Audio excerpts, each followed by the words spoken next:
بسم አብን ወልድን መንፈስ ቅዱስን ሓደ ኣምላኽ ኣሜን። መበል 13 ዙርያ ኦርቶዶክሳዊ ትምህርቲ ምድሓን ምዕራፍ 6 እንታይነት መንፈስ ቅዱስ ዝብል ስራሕ መንፈስ ቅዱስ ዝብል ኢና ንመሃር ዘለና። ዝሓለፈ ሰሙን ጀሚርናዮ ነርና። ሕጂ ድማ መቐፀልታ ናይቲ ዝሓለፈ ሰሙን ክንገብር ኢና። ስለዚ ከም ሓፈሻዊ መእተዊ እንታይ ናሪእና ነርና ዝሓለፈ ሰሙን መንፈስ ቅዱስ ኣምላኽ ከም ዝኾነ እዚ ከዓ ገና ካብ ኦሪት ዘፍጥረት ጀሚሩ እግዚኣብሔር ንፍጥረታት ክፈጥር ከሎሲ ቀዳመይቲ ጥቕሲ ናይ መፅሓፍ ቅዱስ እንታይ ትብል ኣምላኽ ብመጀመርታ ሰማይን ምድርን ፈጠረ ኢሉ ኣብቲ ፍቅዲ 2000 መንፈስ ኣምላኽ ግና ኣብ ልዕሊ ማያት ይዝንቢ ነበረ ኢሉ መንፈስ ኣምላኽ ኣብ ኦሪት ዘፍጥረታት እዩ ዝጅምሮ። ስለዚ ኣብ ፍጥረት ዘሎ ካብ ፍጥረት ጀሚሩ ክሳብ መወዳእታ ዘሎ መንፈስ ቅዱስ ኣምላኽ ከም ዝኾነ ኣምላኽነቱ ኣብኡ ርኢና ነርና ኢና። ኣብ ሓድሽ ኪዳን ድማ እንታይ ዝብል ጸጋ ጎይታና ኢየሱስ ክርስቶስን ፍቅሪ ኣምላኽን ሕብረት መንፈስ ቅዱስን ይብል ሐዋርያ ጳውሎስ ንሰለስቲኦም ኣብ ወልድ መንፈስ ቅዱስ ብማዕርነት ክጠቕሶም ከሎ ንርኢ ካልኣይ ቆሮንቶስ ምዕራፍ 13 ማለት እዩ። ኣብ ጥምቀት ጎይታና ኢየሱስ ክርስቶስ ንሱ ብኣካለ ስጋ እናተጠምቀ ከሎ ካብ ሰማይ ብኡ ዝተመርኩ ዝፈትዎ ወደይ እዚ እዩ ንዕኡ ስምዕዎ ዝብል ድምፂ ናይ ኣቦ መንፈስ ቅዱስ ድማ ብኣርኣያ ርግብ ብርግቢት ተመሲሉ ኣብ ልዕሊኡ ከም ዝወረደ ስለዚ ኣብ ወልድ መንፈስ ቅዱስ ማዕርነት ብሓድነት ሓደ ኣምላኽ ኣምላኽነቱ ናይ መንፈስ ቅዱስ ዝረኣየናሉ ምዃኑ ጠቂስና ነርና። ጎይታ ድማ ክልእኾም ከሎ እንታይ ኢሉ ኪዱ ክብሎም ከሎ ብስም ኣብን ወልድን መንፈስ ቅዱስን እናጥመቕኩም ዝኣዘዝኩም ኩሉ ክሕልው ከዓ እናምሃርኩም ደቀ መዛሙርተይ ግበርዎም ኢሉ ስለዚ ኣብ ወልድ መንፈስ ቅዱስ ብማዕርነት ዝጥቀሱ ሓደ ኣምላኽ ሰለስተ ስም ሓደ ኣምላኽ ምዃኑ መንፈስ ቅዱስ ኣምላኽ ምዃኑ ርኢና ነርና። መንፈስ ቅዱስ ብዝተፈላለዩ ምሳሌታት ከም ዝምሰል ድማ ርኢና። ብርግቢት ከምዚ ኣብ ወንጌል ማቴዎስ ምዕራፍ 3 ኣብ ጥምቀት ጎይታ ዝረኣናዮ ብርግቢት ተመሲሉ ዝወረደ እሱ ድማ ሕያዋይ ምዃኑ ለዋህ ምዃኑ ዓቃል ምዃኑ ምልክት እዩ። ብሓዊ ኣብ ግብረ ሐዋርያት ምዕራፍ 2 እተመቃቐለ ልሳን ሓዊ ዝመስል ኣብ ልዕሊ ነፍሲ ወከፎም ወረደ ኢሉ ስለዚ ብሓዊ ይምስል። ሓዊ ከዓ መፅረይ መንፅሂ መቐደሲ ካብ ሓዊ ካብ ሓጢኣት ኣፅርዩ ዝኹልዕ ማለት እዩ። ከምቲ ወርቂ ብሓዊ ሓሊፉ ዝፀሪ ከምኡ ድማ መንፈስ ቅዱስ ኣብ ሂወትና ኣትዩ ከም ዘፅርየናን ከም ዝቅድሰናን ከም ዘንፅሐናን ናቱ ምልክት። ብማይ ልክዕ ከምኡ ድርቀት ልቢ ኣርሒቑ ስለዘለምልም ከም እንፈሪ ስለዝገብር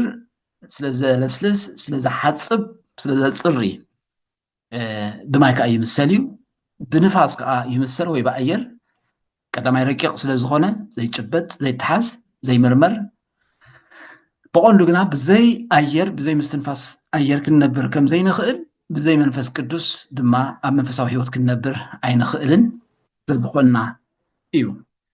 እዚ ይኹንና እምበር መንፈስ ቅዱስ ብርግቢት ብሓዊ ብማይ ብኣየር ንምስሎ እኳ እንተኾንና መንፈስ ቅዱስ ሓዊ እዩ ማለት ኣይኮነን፣ ርግቢት እዩ ማለት ኣይኮነን፣ ወይ ንፋስ እዩ ማለት እውን ኣይኮነን። እንታይ ደኣ ምሳሌ ናቱ እዩ ኢና ንብል ዘለና ማለት እዩ። ኣብ ብሉይ ኪዳን ልክዕ ከምቲ ብዛዕባ ጎይታና ኢየሱስ ክርስቶስ ኣቐዲሙ ትንቢት ተነጊሩ ዝነበረ ብዛዕባ መንፈስ ቅዱስ እውን ኣቐዲሙ ትንቢት ተነጊሩ ነይሩ እዩ። እዚ እውን ዝሓለፈ ሰሙን ርኢና ነርና። እቲ ትንቢት ናይ መንፈስ ቅዱስ ድማ ምስ እስራኤል ዝዛመድ ትንቢታት ምስቲ መሲሕ ምስ ክርስቶስ ማለት እዩ ዝዛመድ ትንቢታት ከምኡ ድማ ምስ ቤተ ክርስትያን ዝዛመድ ትንቢታት እዚ ብዛዕባ መንፈስ ቅዱስ ኮይኑ መንፈስ ቅዱስ ምስ እስራኤል መንፈስ ቅዱስ ምስ ጎይታና ኢየሱስ ክርስቶስ መንፈስ ቅዱስ ምስ ቤተ ክርስትያን ምስቶም ኣመንቲ ዝህልዎ ኣበርክቶ ተራ እንታይ ምዃኑ ወይ እንታይ ክኸውን ምዃኑ ኣቐዲሙ ብትንቢት እግዚኣብሔር ነጊሩ ነይሩ እዩ። ንኣብነት መንፈስ ቅዱስ ኣብ ልዕሊ ሃዋርያት ምስ ወረደ ኣብ ግብረ ሐዋርያት ምዕራፍ 2 ሃዋርያ ቅዱስ ጴጥሮስ ኣብ ዝሰበኮ ስብከት ትንቢተ ዮኤል ምዕራፍ 2 እዩ ጠቂሱ እዚ ትሪእዎ ዘለኹም ከምቲ ኣቐዲሙ ብነቢይ ዮኤል መንፈሰይ ኣብ ልዕሊ ስጋ ዘበለ ክኽዑ እየ ተባሂሉ ዝነበረ ንሱ እዩ ዝፍፀም ዘሎ ኩሎም ከሎ ንርኢ እምበር ኣቐዲሙ ትንቢት ከም ዝነበረ ነጊርና ኣለና ማለት እዩ። ጎይታና ኢየሱስ ክርስቶስ ንመንፈስ ቅዱስ ብኸመይ ከም ዝገለጾ ዝሓለፈ ሰሙን ርኢናዮ ነርና ብፍላይ ወንጌል ዮሃንስ ምዕራፍ 14 15 16 ዘሎ ሰለስቲኡ ምዕራፍ ብተኸታታሊ እንተደኣ አንቢብናዮ መንፈስ ቅዱስ እንታይነቱ ስርሑ ጎይታና ኢየሱስ ክርስቶስ ጽቡቕ ገይሩ ገሊጹልና ኣሎ መጸናንዒ ኢልዎ ጰራቅሊጦስ መጸናንዒ መሃሪ ኢልዎ ዝምህር ዘዘክር መዘከሪ ከምኡ ድማ ዝረትዕ ርትዕ ዘብለካ ናብ ንስሓ ዝመልሰካ ዝስሕበካ ምዃኑ ዝመርሕ ምዃኑ መራሒ ከምኡ ካብ ብዛዕባ ጎይታና ኢየሱስ ክርስቶስ ዝምስክር ምስክርነቱ ድማ ሓቂ እዩ ዝምስክር ሓይሊ ዘልብስ ከም ዝኾነ ድማ ንርኢናዮ ነርና ሎማዓንቲ ካብዛ ስላይድ እዚኣ ኢና ክንጅምር ኣብ ሂወት ሃዋርያት ዝተረኣየ ለውጢ መንፈስ ቅዱስ ኣብ ልዕሊኦም ምስ ወረደሲ እንታይ ለውጢ ተረኣዩ ኣብ ልዕሊ ሃዋርያት ሕጂና ሃዋርያት ኣብ ወንጌል ንፈልጦም ኢና ኣብ ኣርባዕቲኡ ወንጌል ማቴዎስ ማርቆስ ሉቃስ ዮሃንስ ምስ ጎይታና ኢየሱስ ክርስቶስ ብቐረባ ክመላለሱ ከለዉ ዝነበሮም እምነት ዝነበሮም ድኻም ኣረኣእያ እንታይነቶም ኣብ ወንጌላት ጽቡቕ ጌርና ነንብቦ ኢና እዚ መንፈስ ቅዱስ ናብኣቶም ቅድሚ ምውራዱ እዩ ብዛዕባ ሃዋርያት ቀፂልና ነንብቦ ድማ መንፈስ ቅዱስ ምስ ተቐበሉ ኣብ ግብሪ ሃዋርያት እዩ ግብሪ ሃዋርያት ግብሪ መንፈስ ቅዱስ ማለት እዩ ግን ሃዋርያት መንፈስ ቅዱስ ምስ ተቐበሉ ብኸመይ ከም ዝተመላለሱ ከመይ ከም ዝሰበኹ እንታይ ከም ዝገበሩ እንታይ ከም ዘጋጠሞም ዝነግር መፅሓፍ እዩ እምበኣር ኣብቲ ወንጌላት እንሪኦ ቅድሚ ምቕባሎም መንፈስ ቅዱስ ሃዋርያት ብፍርሒ ይድለዩ ነይሮም ንኣብነት ጎይታ ምስ ተታሕዘ ምስ ተሰቕለ ፈሪሆም ማዕጾ ዓፂኦም ክጽልዩ ከለዉ ንሪኦም ወንጌል ማቴዎስ ምዕራፍ 26 ክንሪኦ ንኽእል ኢና ወላ ጎይታ ተንስኡ ምስ መፀሲ ማዕጾ ተሸጊሩ ከሎ እዩ ኣትዎም ብፍርሒ ዝድለ ህይወት ነይርዎም መንፈስ ቅዱስ ምስ ተቐበሉ መንፈስ ቅዱስ ኣባታቶም ምስ ወረደ ግና ኣብ ግብሪ ሃዋርያት ከም እንሪኦ ኣዝዮም ተባዓት ኮይኖም ጴጥሮስ ኣብቲ ምዕራፍ 2 ክሰብኽ ከሎ ነቲ ንስኻትኩም ዝሰቐልኩምዎ ራእሲ ህይወት እናበለ ብትብዓት ክሰብኽ ከሎ ንሪኦ ኣቐዲሙ ኣብቲ ወንጌል ክንሪኦ ከለና ግና ንስኻ ምስኦም ነርካ ኢኻ ክብልዎ ከሎ ኣይፈልጦኒ እናበለ ክራገም ክሳዕ ዝጅምር ክኽሕድ ከሎ ክፈርሕ ከሎ ንርኢ መንፈስ ቅዱስ ምስ ተቐበለኸ ብትብዓት ንሱ ጎይታ ምዃኑ ንስኻትኩም ግና ኣሕሊፍኩም ከም ዝሃብኩምዎ እናበለ ክእመን ከሎ ብትብዓት ክምስክር ከሎ ንሪኦ ስለዚ መንፈስ ቅዱስ ኣብኣቶም ምስ ወረደ መሰረታዊ ለውጢ ይገይሩሎም ኣብ ወንጌል ካልእ ንሪኦ ባህሪ ናይ ደቂ መዛሙርቲ ሕርፋን ስልጣን ከም ዝነበሮም እዩ ኣነ ልዕል ኢለ ክርአ ዝብል ኣንነት ዝነበሮም ኣነ ዝብል ከም ኩላትና ስጋውያን ሓለፋ ካልኦት ምሩእ ኮንካ ክትርአ ምድላይ በሊፅካ ክትርአ ምድላይ ፀብለል ኢልካ ክትርአ ምድላይ ከምኡ ነይርዎም እዩ ኣነ ዓቢ ንምባል መንፈስ ቅዱስ ምስ ወረዶም ግና ትሕትና ለቢሶም ብርእሶም ዘይኮነሲ ብጎይታ ከም ዝእመኑ ጥራይ ኮይኖም ንሃዋርያ ጴጥሮስ ከምኡ ተባሂሉ ምስ ኣረካ ካልእ ሰብ ከም ዘልዕለካ ካልእ ሰብ ከም ዘዕጥቐካ ኩሉ ናብ ዘይደለኻዮኻ ከም ዝወስደካ ከምኡ ኢኻ ትኸውን እቲ መንፈስ ናብ ዝበሎም ጥራይ ይኸዱ ነይሮም ንገዛ ርእሶም ከሒዶም ንኻልኦት ምእንቲ ክረብሑ ንብዙሓት ምእንቲ ክረብሑ ከምቲ ፍረ ስርናይ በይና ትነብር እንትደኣ ዘይሞይታ እንተሞተት ግና ብዙሕ ፍረ ትፈሪ ከምኡ ተረዲእዎም ድሕሪ ምቕባሎም ክፈርዩ ከለዉ ንሪኦም ሂወቶም ቀቢፆም ወንጌል ክሰብኩ ከለዉ ንሪኦም ልዕል ምባል ገዲፎም ትሕት ምባል ንርኢ ሃዋርያ ጳውሎስ ክዛረብ ከሎ ንዓና ንሃዋርያት ናይ ኩሉ ዓለም መእከቢ ጎድፍ ዝገበረና ኮይኑ ይስማዓኒ ክሳብ ክንዱ ትሕት ኢሎም ወሸለመ ነገስኩም ይብሎም ንቆሮንቶስ ንስኻትኩም ነጊስኩም ንሕና ድማ ትሕት እንትበልና ካልእ ርእሰ ተኣማንነት እዩ ኣብ ገዛ ርእሶም ዝውከሉ እዮም ነይሮም ጴጥሮስ ንኣብነት ንጎይታና ኢየሱስ ክርስቶስ ክሕዝቦ ምስ መፁ ሴፍ መሊሑ እዝኒ እቲ ማልኮስ ዝበሃል ከም ዝቆረፀ ወንጌል ይነግረና እዩ ስለዚ ኣብ ሴፎም ኣብ ጉልበቶም ኣብቲ ክገብርዎ ዝኽእሉ ነገር ኣብ ገዛ ርእሶም ይተኣማመኑ ነይሮም። ኩሎም እንተኸሓዱ ኣነ ይክሕድኒ ኢሉ ጴጥሮስ ኣብ ገዛ ርእሱ ተወኪሉ ተኣማሚኑ ንሶም ድላዮም ይገብሩ ኣነ ግን ፍጹም ኢሉ እዛ ኣነነት እዚኣ ኣይሰጎመቶን ኣብ ገዛ ርእሶም ዝተኣማመኑ ነይሮም። መንፈስ ቅዱስ ምስ ተቐበሉ ግና ርእሰ ተኣማንነት ገዲፎም እስኪት መንፈስ እንታይ ይብል ወላ ኣገልግሎት ከይተረፈ ኣብ ግብረ ሐዋርያት ዝተዋሂብና ዘሎ ጥቕሳት ረኣይዎ ኢኹም። ግብረ ሐዋርያት ምዕራፍ 10 ናይ ጴጥሮስ እዩ። ሐዋርያ ቅዱስ ጴጥሮስ ኣብ ላዕሊ ኮይኑ ኣብ ዝባ ነፈስ ኮይኑ እናጸለየ ከሎ ራእይ ርእዩ ናብቲ ንሱ ዘይደልዮ ብላዕ ተባሂሉ ኣይበልዕን እየ ጎይታ ኣነ ዘፍንፍን ነገር በሊዐ ኣይፈልጥን ኣይበልዕን እየ ተባሃለ ነቲ ኣምላኽ ዘንጽሖ ርኩስ እዩ ኣይትበል ተባሂሉ ናብ ቤት ቆርኔሌዎስ ከይደለየ ተኣዚዙ ከይድ ከሎ ንሪኦ። ኣብ ገዛ ርእሱ ዘይኮነሲ ኣብቲ እግዚኣብሔር ዝበሎ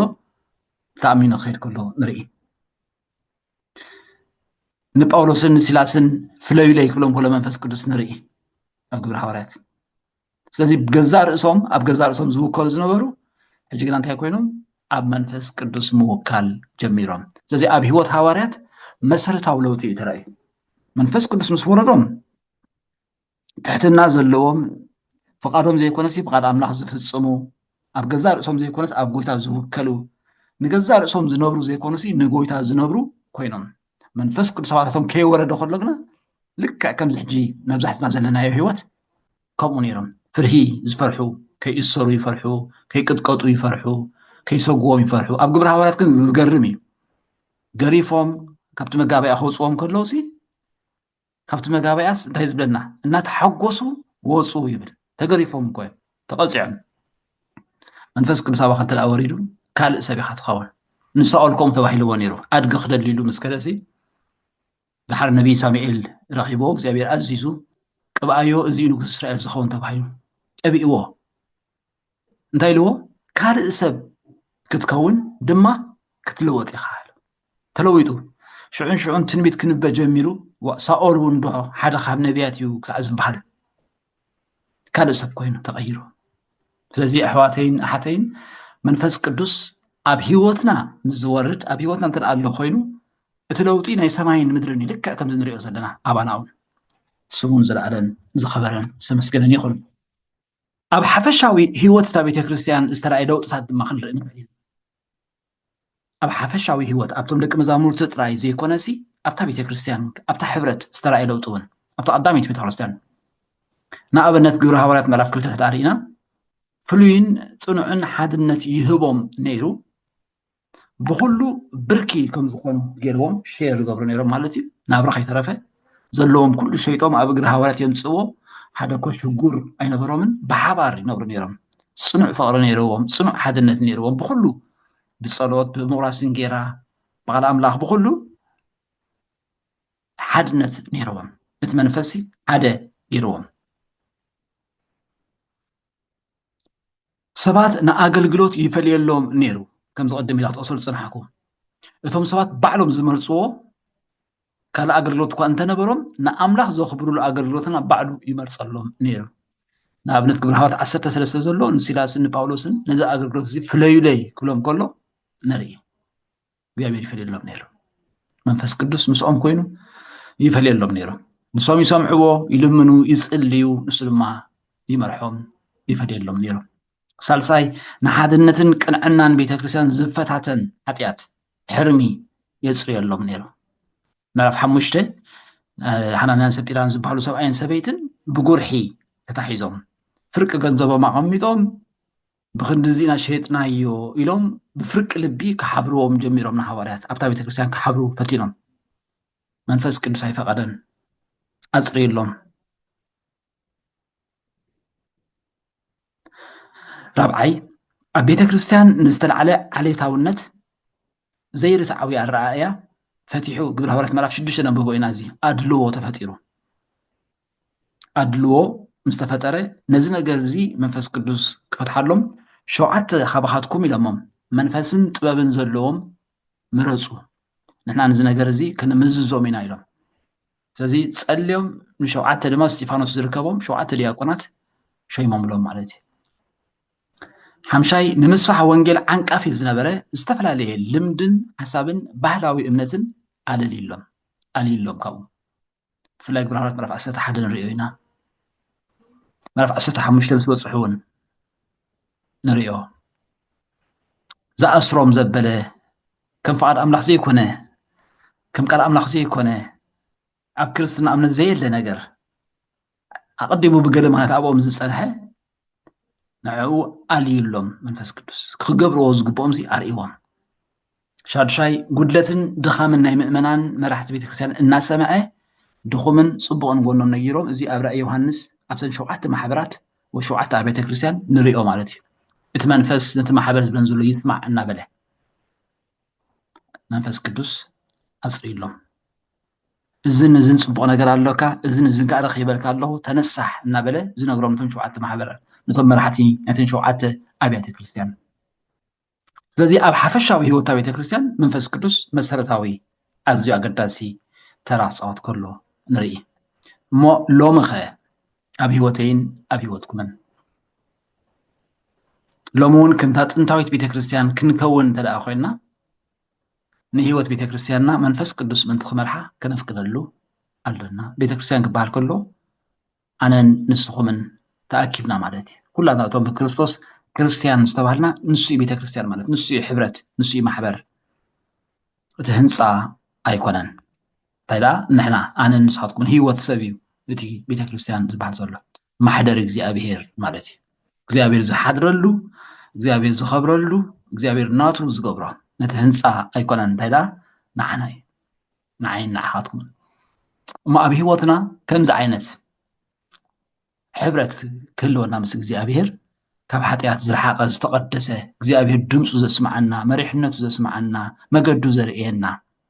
ሂወት ክንለማመድ ተደኣ ኮይኑ ምስ መንፈስ ቅዱስ ጥቡቕ ዝምድና ክህልወና ይግብኦ ነቲ ኣባና ሓዲሩ ዘሎ መንፈስ ከይነጉህዮ ክንሰምዖ ክንፈርሆ ክንእዘዞ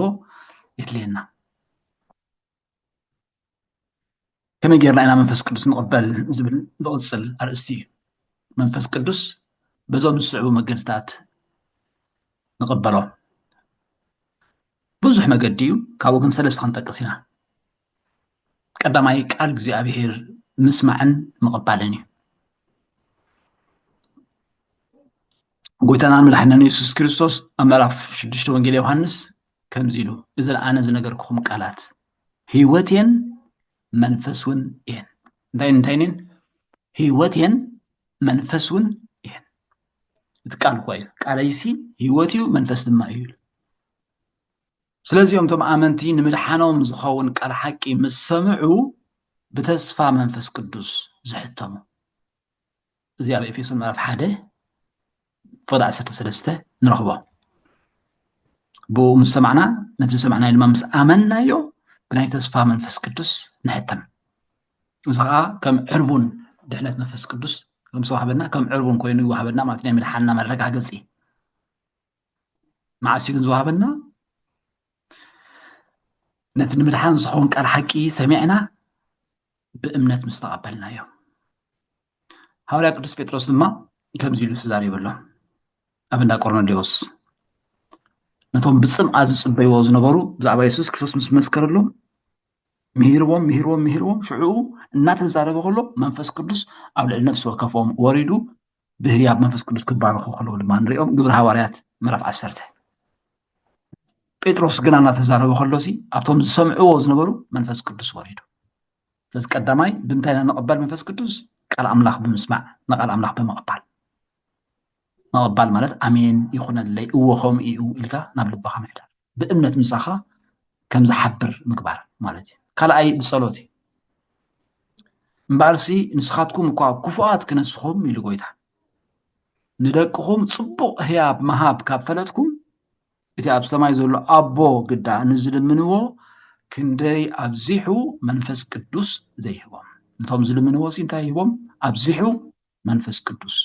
ይህቦም ስለዚ ዳዊት ኣብ ላዕለቶ ዝዘመርናዮ ወይ ዘንበብናዮ መዝሙር 51 ብዛዕባ መንፈስ ቅዱስ መንፈስ ኣይትሕድገኒ ፅምዕ መንፈስ ደግፈኒ እናበለ ብፈቃደኛ መንፈስ ደግፈኒ እናበለ ቅዱስ መንፈስ ኣይተግድፈኒ ዓጎስ ምንሕንካ መለሰለይ ብፈቃደኛ መንፈስ ደግፈኒ ፅኑዕ መንፈስ ኣብ ውሽጠይ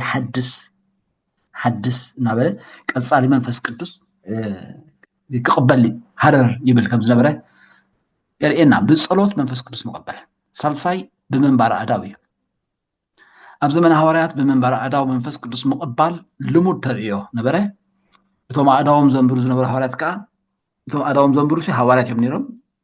ንኣብነት ኣብ ግብሪ ሃዋርያት ምዕራፍ 8 ንሪኦ እቲ ፊልጶስ ዝበሃል ዲያቆን ናብ ሰማርያ ኸይዱ ወንጌል ምስ ሰበኸሎም ኣጠሚቕዎም ግን መንፈስ ቅዱስ ኣይተቐበሉን ነይሮም ድሓር ጴጥሮስን ዮሃንስን ሰብ ሰማርያ ወንጌል ከም ዝሰምዑ ፈሊጦም ምስ ከይዶም ኣእዳዎም ኣንቢሮምሎም መንፈስ ቅዱስ ተቐበሉ ይብለና እዚ ኣብ ግብሪ ሃዋርያት ምዕራፍ 8 ክነንብቦ ንኽእል ኢና ኣብኡ ኣሎ ኢሎም ምስ ኣንበርሎም መንፈስ ቅዱስ ተቐቢሎም ብምንባር ኣእዳው መንፈስ ቅዱስ ይሓልፍ ምዃኑ حوالي باولوس منكم يبليو نتيموثيوس زارب كله نتي بمنبر إلهوي نتي بمنبر إيد شماغلت أبا خاطر نبرنا እግዚአብሔር ጸጋ ዕሽሻይ ትበሎ ሸለላይ ትበሎ ክሎ ንርኢ ስለዚህ መንፈስ ቅዱስ ብምንባር ኣእዳው ብጸሎት ቃል ኣምላኽ ብምስማዕ ወይ ብምቕባል በዚ ሰለስተ ነገራት እዚ ይሓልፍ እዩ ወይ ንቐበሎ ኢና እቲ ምንባር ኣእዳው ኣብ ቤተ ክርስቲያን ሓረ ብኸመይ ቀፂሉ ኣብ ዝብል ቀሲልና ክንሪኦ ንኽእል ከም ቃል ኣምላኽ እንመሃሮ ዘለና ሕጂ ግን መንፈስ ቅዱስ እንቐበለሉ መገዲ እዚ ኣሎ እንተወሓደ ቃል እግዚኣብሔር ብምስማዕን ነቲ ዝሰማዕናዮ ብምቕባልን ከምኡ ድማ ብጸሎት ስለዚ ክንገብሮ ዝግባእና ነገር እዚ ክንጽሊ ገጽ እግዚኣብሔር ክንደሊ ህያብ እግዚኣብሔር ክንደሊ መንፈስ ቅዱስ ክሓብረና መንፈስ ቅዱስ ኣብ ፅባሕ ክውሰኸና ክንጽሊ የድልየና ቃል ኣምላኽ ድማ ደጋጊምና ክነንብቦ ኣንቢብና ድማ ክንእዘዞ ክንሰምዖ የድልየና ከምኡ ድማ ምስ ኣሕዋት ሓቢርና ክንጸሊ ከለና ድማ ብምንባር ኣእዳው መንፈስ ቅዱስ ከም ንቐበል ክንርዳእ የድልየና እዞም ሰለስተ ነገራት ክልተ ነገራት ኣለና ክንሪኦ ዘለና ሕጂ ፍረ መንፈስ ቅዱስን እታ ካልአይቲ ድማ ውህበት መንፈስ ቅዱስን በዚ ውህበት መንፈስ ቅዱስ ክጅምር እየ ድሕሪና ፍረ ክምለስ እየ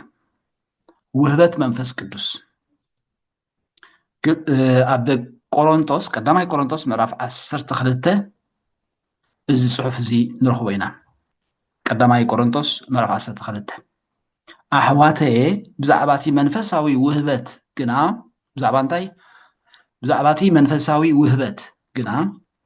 ብዘይ ፍልጠት ክትኮኑ ኣይፈቱን እየ ኣረማውያን ከለኹም ኣረማዊ ዘይኣማኒ ማለት እዩ እምነት ዘይብሉ ኣብ እምነት እግዚኣብሔር ዘይተጸጋዐ ኣረማውያን ከለኹም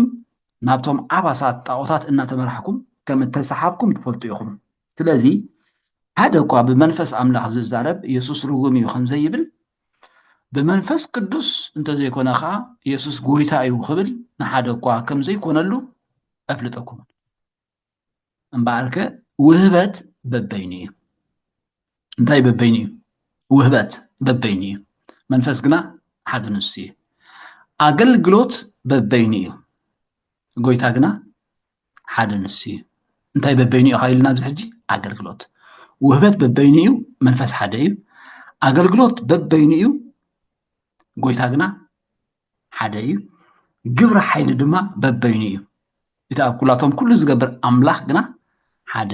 ንሱ እዩ እግረ መንገድና ሕጂ ኣብ ወልድ መንፈስ ቅዱስ ዝብል ክንሪኦ ንኽእል ኢና ማለት እዩ ውህበት በበይኑ እዩ መንፈስ ግና ሓደ ንሱ እዩ ስለዚ መንፈስ ቅዱስ ኣገልግሎት በበይኑ እዩ ጎይታ ግና ሓደ ንሱ እዩ ጎይታ ወተና ኢየሱስ ክርስቶስ ግብሪ ሓይሊ ድማ በበይኑ እዩ እቲ ኣብ ኩላቶም ኩሉ ዝገብር ኣምላኽ ግና ሓደ ንሱ እዩ ኣምላኽካ እግዚኣብሔር ኣቦ እዚ ኣብ ወልድ መንፈስ ቅዱስ ሓደ እዩ ግን ውህበት በበይኑ እዩ ኣገልግሎት በበይኑ እዩ ግብሪ ሓይሊ ድማ በበይኑ እዩ ግና ኸ ንነፍሲ ወከፍ ምግላፅ መንፈስ ንጥቕሚ ይወሃቦ እዩ ንሓደ ቃል ጥበብ ብመንፈስ ይወሃቦ ነቲ ሓደ ኸ ቃል ፍልጠት በቲ ሓደ መንፈስ ንሓደ እምነት በቲ ሓደ መንፈስ ንሓደ ድማ በቲ ሓደ መንፈስ ናይ ምፍዋስ ውህበት ይወሃቦ ንሓደ ኸ ግብሪ ሓይሊ ንምግባር ንሓደ ትንቢት ንሓደ ምድላይ መናፍስቲ ንሓደ በብዓይነቱ ዘሎ ቋንቋታት ነቲ ሓደ ኸ ምትርጓም ቋንቋታት ይወሃቦ እዚ ኩሉ ኸዓ ንሱ እቲ ሓደ መንፈስ ከም ዝደለዮ ገይሩ ንነፍሲ ወከፍ ገግዲኡ እናመቐለ እዩ ዝገብሮ ኢልና ስለዚ መሰረታዊ ትምህርቲ ስለዝኾነ ውህበት መንፈስ ቅዱስ ክትፈልጥዎ ኣገዳሲ እዩ ኢሉ ብዛዕባ እቲ መንፈሳዊ ውህበሲ ብዘይ ፍልጠት ክትኮኑ ኣይፈቱን እየ ኢሉ ናይ ግድን ክትፈልጥዎ ኣለኩም ስለዚ እቲ ዝህብ ኣብ ወልድ መንፈስ ቅዱስ ሓደ እዩ እቲ ዝወሃብ እቲ ውህበታት ግና በበይኑ እዩ እቲ ግብሪ ሓይሊ በበይኑ እዩ እቲ ኣገልግሎት በበይኑ እዩ እቲ ወሃቢ ግና ሓደ ንሱ እዩ እቲ ውህበት ድማ ነፍሲ ወከፍ ገጊድኡ እናመቐለ ዝገብሮ እቲ መንፈስ እዩ ስለዚ ስለ ዝደለኻ ጥራይ ኣይኮነን እቲ መንፈስ ባዕሉ ነፍሲ ወከፍ ገጊድኡ እናመቐለ ንገለ ጥበብ ንገለ ፍልጠት ንገለ እምነት ንገለ ምፍዋስ ንገለ ግብሪ ሓይሊ ንገለ ትንቢት ንገለ ምልላይ መናፍስቲ ንገለ ምዝራብ ቋንቋታት ንገለ ከዓ ምትርጓም በቢዓይነቱ ቋንቋታት ይወሃቦ እዚ መን እዩ ዝገብሮ እቲ ሓደ መንፈስ ባዕሉ ንነፍሲ ወከፍ ገጊድኡ እናመቐለ ይገብሮ ኢልና ኣሎ ኣብ ኣጠቓቕምኡ ብዝምልከት ብፍላይ ምዕራፍ 14 ይዛረበና እዩ ቀዳማይ ቆሮንቶስ ምዕራፍ 14 ከምኡ ድማ ንስኻትኩም ንመንፈሳዊ ውህበት እትቐንኡ ካብ ኮንኩምስ ንምህናፅ ማሕበር ዕዙዛት ክትኮኑ ድለዩ ስለዚ ውህበት ክወሃበና ከሎ ንምህናፅ ቤተክርስትያን ንምህናፅ ማሕበር ንምህናፅ ኣሕዋትን ኣሓትን ንምህናፅ ህዝቢ ኣምላኽ እዩ ዝወሃበና ንዑ ኢና ክንደሊ ንገዛእ ርእስና ኣይኮነን ንሕና ምንቲ ክንፅዋዓሉ ክንሽየመሉ ልዕልና ክንረኣየሉ ወይ ምናልባት ኣታዊታት ክንእክበሉ ስምና ክነፀዋዓሉ ኣይኮነን እንታይ ደኣ ማሕበር ኣምላኽ መንግስቲ ኣምላኽ ቤት እግዚኣብሔር ኣምላኽ ክትህነፅ ክትክእል ምእንቲ ኣሕዋተይ እንታይ ደኣ እዩ ክትእከቡ ከለኹም ነፍሲ ወካፍኩም መዝሙር ኣለዎ ትርጉም ኣለዎ ምህሮ ኣለዎ ቋንቋ ኣለዎ ኩሉ ንምንታይ ይገበር ኩሉ ንምህናፅ ይገበር ኣምላኽ ናይ ሰላም እምበር ናይ ዝርግርግ ኣይኮነን እሞ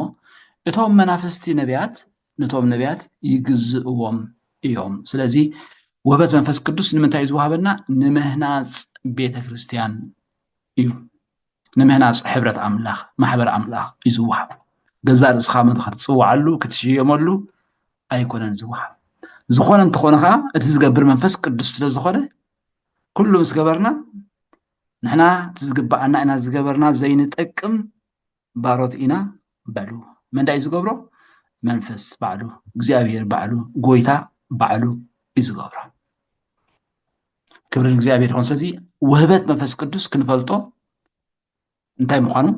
ንምንታይ ከዓ ከም ዝወሃበና ክንፈልጦ ፅቡቅ እዩ እታ ፍረ መንፈስ ቅዱስ ትብል ንርኣያ ሕጂ ፍረ መንፈስ ቅዱስ ውህበት ርኢና ኣለና ሕጂ ድማ ፍረ ክንርኢ ኢና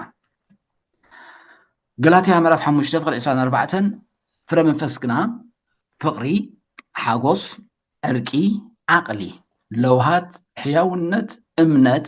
ህድኣት ይኣኽለን ንምባል እዩ ነዚ ከምዚ ዝኣመሰለ ዝፃረሮ ሕጊ የልቦን እቶም ናይ ክርስቶስ ዘበሉ ከዓ ነቲ ናይ ስግኦም ምስን ናይ ፍትወቱን ትምኒቱን ሰቂሎምዎ እዮም ኢሉ እግዚኣብሔር ይመስገን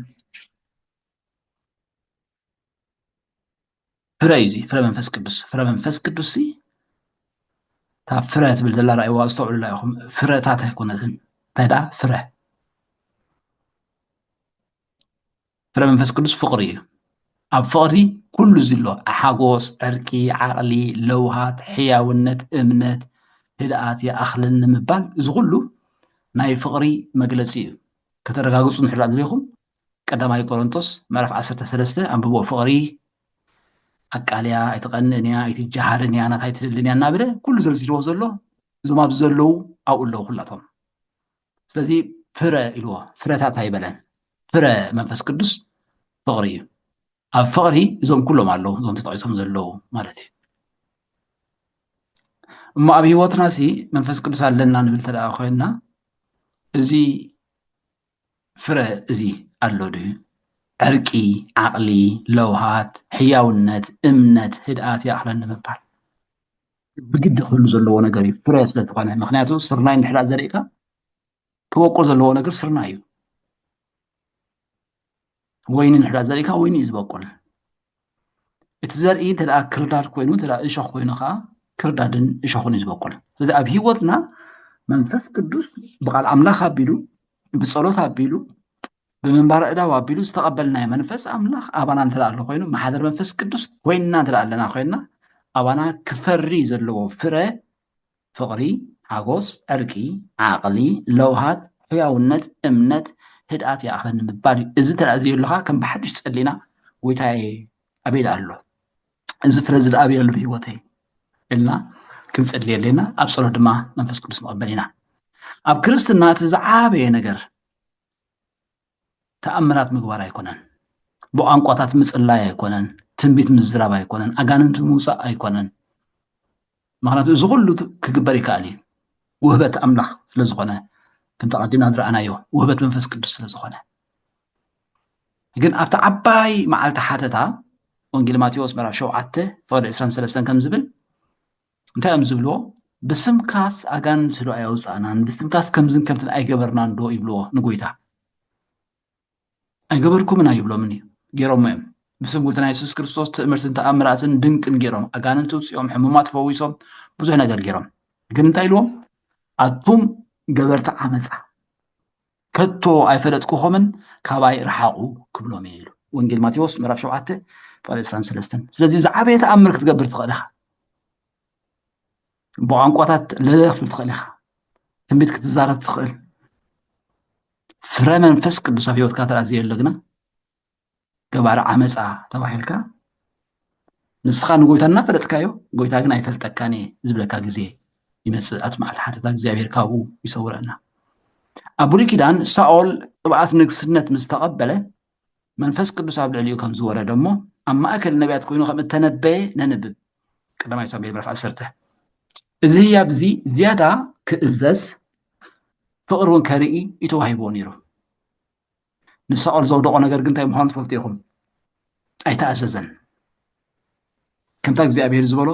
ኣይገበረን ባዕሉ ተሃዊኹ ክገብሮ ዘይግብኦ ነገር ገይሩ ንሳሙኤል ነቲ ነቢያ ክንዝፅበ ባዕሉ ሽዑ እንታይ ኢልዎ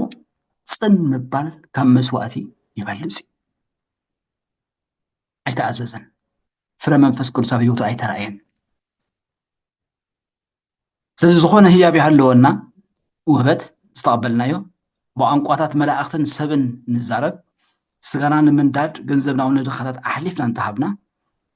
ኣኽራን ክሳዕ እነግዕዝ እምነት እንተሃለወና ርእሲ ኩሉ ዝኾነ ፍረ መንፈስ ቅዱስ እንታይ ኢልና ነርና ፍቅሪ